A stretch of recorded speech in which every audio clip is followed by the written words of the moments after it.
I never used to bother with school if I could help it.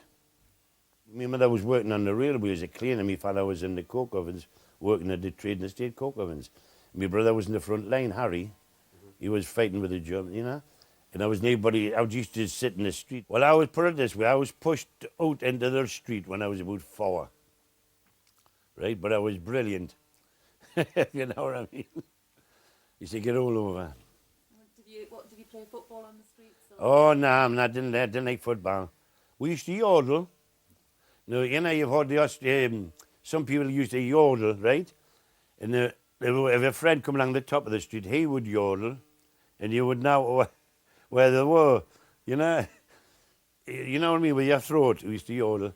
We used to go to you couldn't get in the cinema till you were 8-year-old. So you used to give somebody maybe your money and they would take you in, making you were their son, you know, taking the pictures. We're watching a whole lot of soldiers marching along Southwell Road. After about 3 hours, we got sick of it. There was too many, it kept going on, we're getting colder, wanted something to eat. So we lived in Headley Street, you see, so we're both run down to go around the back lane to our houses. You know when you look through a fire and it's wobbly? Well, that seemed to be the barrier. All you could see is the railway because we didn't see it till we got through this like a barrier. And we're under these horrible creatures. No, they seemed to be pleased because they had put something at each side of the wall, and if you were too tall, it affected you or something. We had seemed to be getting under some kind of barrier, and they got a hold of it, and when they were hold of this other lad as well. Yeah, and they took we both along, and the horrible looking things. There was about 18 and 19 creatures, the horrible looking things. Can you describe what they looked like? Well, there was one. I know you're gonna take the mick. One was like Bigfoot. He was very tall, and the others were small, about 4 foot. And they were horrible ones. One had like a diver's mask on him, and one of the creatures who was very good looking bloke, one of the aliens, and he had a kind of like a robe on. Did he have, what colour hair did he have? He was blonde. And what colour eyes? Didn't notice. Was he tall or small? He was tall, but he liked me because I was blonde. Good. Right. I wanted to be a whale, like. Right. But and was he kind of like human in appearance? Definitely, right. Yeah. You could pass him on the street, you wouldn't even know. But he had long hair, like ye. Well, a bit longer than yours. And I said, well, you can examine me. And I went in the capsule. No, that pulled the wall. Was that a UFO? Yeah, but it moved all of a sudden. It was at the bottom of the street. And they took it from there and they put it into the back yard. Now, the walls had been pulled down, ready for air raid shelters in the backyards. So it was in there. We walked through, he took me through into there, examined this, took some blood out of the back of my neck. He said, if you lift your head up, you'll be killed instantly. And I was petrified, oh, nay, pay myself. They examined me, they brought us out, and they were pleased as punch with me. But I was really bad, I tell you, shaking. And I stood beside these other creatures. They were like men, but the tallest one was about 4 foot. And they went down to about 2 foot. There was 3 of them. And these other ones were all horrible looking creatures. No, and this was on board the craft? You know, outside the craft. Outside the craft? Yeah, and this was in the back lane. Right. But you see, with them, about 18 of them, they were right along the lane, right around we. We couldn't run that way, couldn't run anywhere. Apart from the boy that you mentioned, was there any other children or any? Yeah, they were trying to. The girls went into hysterics. They were, what do you call hysteria? They were trying to get over the fences, to get over the railway to get away. But before that, a big black dog come in, and it was gunning. It was really wild, and it was gunning for the kids. And this little man, like a little short man, and that's just queer. And I grabbed the thing off his belt. And I pointed at the dog, and the dog went docile, just like it was drugged, right? And that's what he had been using on the kids when they got violent or frightened. And they were pleased as punch with that, with me. The big, tall one was like, I know you're going to say it daft, but it was like Bigfoot. he got a hand of the other lad. He says, Rob, run. And I run up the back lane, straight up the street to Mona Holland's paper shop. And well, I was kind of like the clappers and I was hardly moving. But I got up the top of the back lane, anyway, this street, and I says, the soldier says, some horrible creatures doing the lane. Oh, he says, it's children having a game, man. I says, look at the marks on my face, man. I says, it isn't.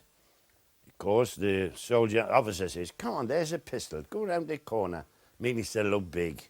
He come around the corner. When he seen what went on, he fired a pistol. All hell broke loose on Southwell Road.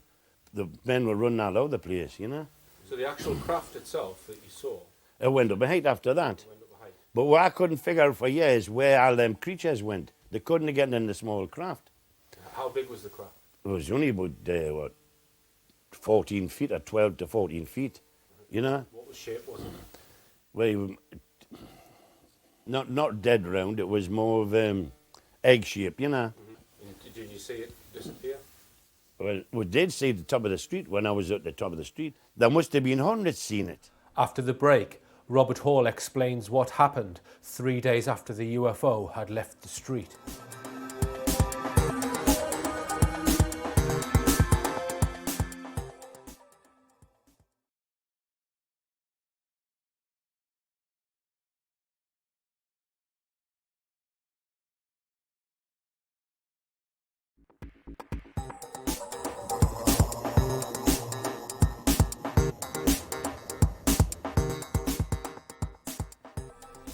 Welcome back. After Robert Hall's UFO sighting and abduction, he told his parents about the creatures, but they did not believe him.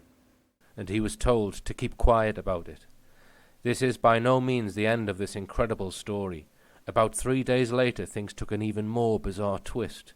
In the morning, Robert was going to the local shop for his father's newspaper.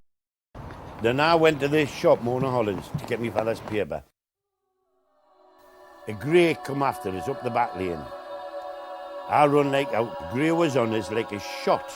And I was a hell of a good runner. And now, as I screamed, my uncle only smashed its head in with a shovel. And he says, come on, I've never seen it out like it. And he says, get Sergeant Brooks on Southwell Road. He'd be just coming off duty now. So I run to Southwell Road and Sergeant Brooks come along. I says, he's killed it. He says, killed what? And he went for his truncheon. And had the old-fashioned police mark on, and he come around the corner. He said, by God, and he was crossing his cell praying. He says, I've never seen it out like it. They put it on a coal sack and pulled it into the backyard, into the coal place is still there to this day. They pulled it into there. You see, you get yourself away home. I says, no, I've been telling you the damn truth. There is your proof. Get yourself away home, Robert. I says, no, I'm standing here. Absolutely incredible. Robert's uncle Ernie Wren had killed the creature with a coal shovel. This is the precise spot where the alien was hit over the head with the shovel. About 20 minutes later, according to Robert, a vehicle took the dead creature's body to a place where it could be hidden until authorities were informed. According to him, the hiding place was underneath St. Cuthbert's Church on Bensham Road, about half a mile from the incident.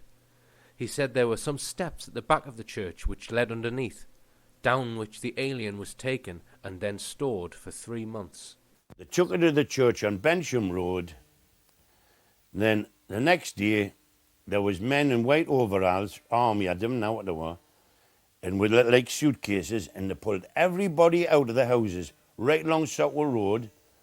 2 men on one side of the street, 2 men on the other, and they were going into everybody's house. Old grannies were getting pulled out the house, and they were looking for them in the houses, because it was about 3 or 4 days after the UFO went away that one come after me. So they thought there was maybe more, and they were checking every house looking for greys or whatever they could find. Professors, getting scientists from Edinburgh, investigators from London, Your house. into my house. My father got sick of it.